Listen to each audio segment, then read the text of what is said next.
തിരുവനന്തപുരത്തെ N D A സ്ഥാനാർത്ഥി രാജീവ് ചന്ദ്രശേഖരനെ രൂക്ഷമായി വിമർശിച്ച നടൻ പ്രകാശ് രാജ്. ഒരു തെരഞ്ഞെടുപ്പിൽ പോലും മത്സരിക്കാതെ പണം കൊണ്ട് ജയിച്ചയാളാണ് രാജീവ് ചന്ദ്രശേഖരൻ. സ്വന്തം ഷെൽ കമ്പനികൾക്കുണ്ടായ വികസനത്തെ പറ്റിയാണ് എൻ ഡി എ സ്ഥാനാർത്ഥി പറയുന്നതെന്നും പ്രകാശ് രാജ് പരിഹസിച്ചു. തെരഞ്ഞെടുപ്പിൽ ശശി തരൂരിന് പിന്തുണ പ്രഖ്യാപിക്കാനാണ് എത്തിയതെന്നും പ്രകാശ് രാജ് പറയുന്നു.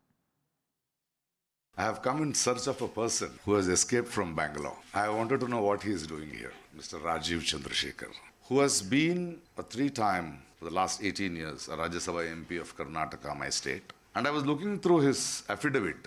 I am very happy to know he is poorer than me. How can he be poorer than me? I don't understand. And now he is coming and trying to promise heaven and earth. He is missing from Karnataka because this time if he stands there, because he has never fought an election, he has muzzled himself through in the politics through money. And people who have worked, great leaders, great statements, are worried will they grow with their vote share.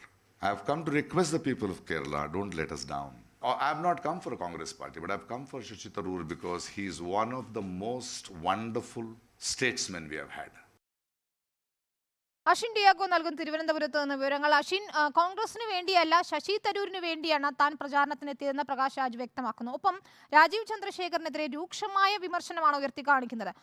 അദ്ദേഹത്തിന്റെ ചില വാക്കുകൾ വളരെ പ്രസക്തമെന്ന് തോന്നുന്നു. എന്നേക്കാൾ എങ്ങനെയാണ് ഈ സത്യവാങ്മൂലത്തിൽ പറയുന്നതനുസരിച്ച് എന്നേക്കാൾ എങ്ങനെയാണ് പണം കുറവാണ് രാജീവ് ചന്ദ്രശേഖരനെന്ന് അദ്ദേഹത്തിന് രേഖപ്പെടുത്താനാകുക എന്ന ചോദ്യം കൂടി അദ്ദേഹം ഉയർത്തുകയാണ് പ്രകാശ് രാജ്.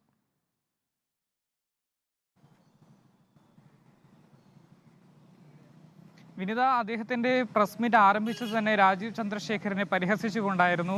ബാംഗ്ലൂരിൽ നിന്നും കർണാടകയിൽ നിന്നും കാണാതായ ഒരു വ്യക്തിയെ അന്വേഷിച്ചാണ് താൻ തിരുവനന്തപുരത്ത് എത്തിയത് എന്ന് പറഞ്ഞതുകൊണ്ടായിരുന്നു അദ്ദേഹം തന്റെ പ്രസ് മീറ്റ് ആരംഭിച്ചത്. ഈ ഒരു പ്രസ് മീറ്റ് 1.5 മണിക്കൂറോളം നീണ്ടു. ഇതിലുടനീളം അദ്ദേഹം നരേന്ദ്രമോദി സർക്കാരിനും അതുപോലെ തന്നെ തിരുവനന്തപുരത്തെ എൻ ഡി എ സ്ഥാനാർത്ഥി രാജീവ് ചന്ദ്രശേഖരനെയും വിമർശിക്കുന്ന ഒരു നിലപാടായിരുന്നു അദ്ദേഹം സ്വീകരിച്ചത്. അതിൽ അദ്ദേഹം പറഞ്ഞ ഏറ്റവും പ്രധാനപ്പെട്ട കാര്യങ്ങളിൽ ചിലത് ഇതാണ്. ഈ LDF സ്ഥാനാർത്ഥി പന്ന്യൻ രവീന്ദ്രൻ ഈ LDF ഈ രാജീവ് ശശി തരൂരിനെതിരെ സ്ഥാനാർത്ഥി നിർത്താൻ പാടില്ലായിരുന്നു. കാരണം ശശി തരൂരിനെ തനിക്ക് വ്യക്തിപരമായി അറിയാം, അദ്ദേഹം നല്ലൊരു മനുഷ്യനാണ്.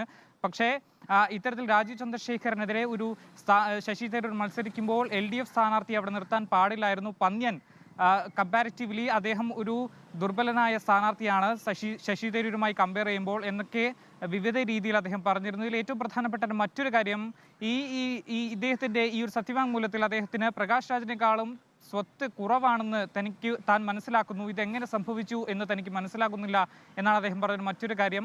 മാത്രമല്ല 15 കൊല്ലം അദ്ദേഹം കർണാടകയുടെ MP ആയിരുന്നു, രാജ്യസഭ MP ആയിരുന്നു അദ്ദേഹം. പക്ഷേ ഈ കർണാടകത്തിന് വേണ്ടി ഒന്നും ചെയ്തില്ല. എന്നിട്ടാണ് തിരുവനന്തപുരത്ത് വന്നിട്ട് വികസനത്തെ പറ്റി പറയുന്നത് എന്നായിരുന്നു അദ്ദേഹം പറഞ്ഞത്. മാത്രമല്ല അദ്ദേഹത്തിന്റെ സ്വത്ത് വിവരങ്ങൾ മറച്ചുവെച്ചതിനെതിരെയും ഇത്തരത്തിൽ പ്രകാശ് രാജ് രൂക്ഷ വിമർശനം ഉന്നയിച്ചിരുന്നു. മാത്രമല്ല മോദി സർക്കാരിനെതിരെയും പ്രകാശ് രാജ് പ്രതികരിച്ചു. അദ്ദേഹം പറഞ്ഞതിൽ ഏറ്റവും പ്രധാനപ്പെട്ട ഒരു കാര്യം, കഴിഞ്ഞ ദിവസം നരേന്ദ്രമോദി നടത്തിയ ഒരു പ്രസംഗം, ഈ പ്രസംഗത്തിനെതിരെ തെരഞ്ഞെടുപ്പ് കമ്മീഷൻ എന്തുകൊണ്ട് നടപടിയെടുക്കുന്നില്ല, തെരഞ്ഞെടുപ്പ് കമ്മീഷൻ മൗനം പാലിക്കുന്നത് എന്തുകൊണ്ട്, തെരഞ്ഞെടുപ്പ് കമ്മീഷൻ ഇതൊന്നും കാണുന്നില്ലേ എന്നതടക്കമുള്ള രീതിയിലുള്ള ചോദ്യങ്ങൾ തന്നെ അദ്ദേഹം ഉന്നയിച്ചിരുന്നു. അദ്ദേഹം പറഞ്ഞ മറ്റൊരു കാര്യം, കോൺഗ്രസിന് വേണ്ടിയല്ല താൻ ഇവിടെ കേരളത്തിൽ വന്നത്, ശശി തരൂരിന് വേണ്ടിയിട്ട് ഒന്നുമല്ല. പക്ഷേ ആലോചിച്ച് വോട്ട് ചെയ്യണം, സ്ഥാനാർത്ഥിയെ നോക്കി വേണം വോട്ട് ചെയ്യാൻ, പാർട്ടി നോക്കിയാവരുത് വോട്ട് ചെയ്യേണ്ടത്. കേരളം ദൈവത്തിന്റെ സ്വന്തം നാടാണ്. ഈ ഒരു നാട് പക്ഷേ പൊളിറ്റിക്സ് രാഷ്ട്രീയപരമായി ദൈവത്തെ അകറ്റി നിർത്തുന്ന ഒരു നാടാണ് എന്ന തന്റെ മുൻ സമീപനം അദ്ദേഹം വീണ്ടും ആവർത്തിക്കുകയും ചെയ്തു. ഈ തെരഞ്ഞെടുപ്പ് കമ്മീഷനെതിരെയും അദ്ദേഹം ഇത്തരത്തിൽ വിവിധ തരത്തിലുള്ള വിമർശനങ്ങൾ ഉന്നയിച്ചിരുന്നു. പ്രധാനമായും ഈ മോദിക്കെതിരെ നടന്ന ഈ ഒരു പ്രസംഗത്തിൽ എന്തുകൊണ്ട് നടപടിയെടുക്കുന്നില്ല, അല്ലെങ്കിൽ രാജീവ് ചന്ദ്രശേഖരന്റെ ഈ ഒരു സ്വത്ത് വിവരം മറച്ചുവെച്ചതിനെതിരെ എന്തുകൊണ്ട് നടപടിയെടുക്കുന്നില്ല, ഇവർ അന്ധരാണോ അതോ അന്ധത നടിക്കുകയാണോ എന്ന തരത്തിലുള്ള വിമർശനങ്ങൾ അദ്ദേഹം ഉന്നയിച്ചു. പ്രകാശ് രാജ് ശശി തരൂരിന് വേണ്ടി പ്രചാരണത്തിന് എത്തിയിരിക്കുന്നത്.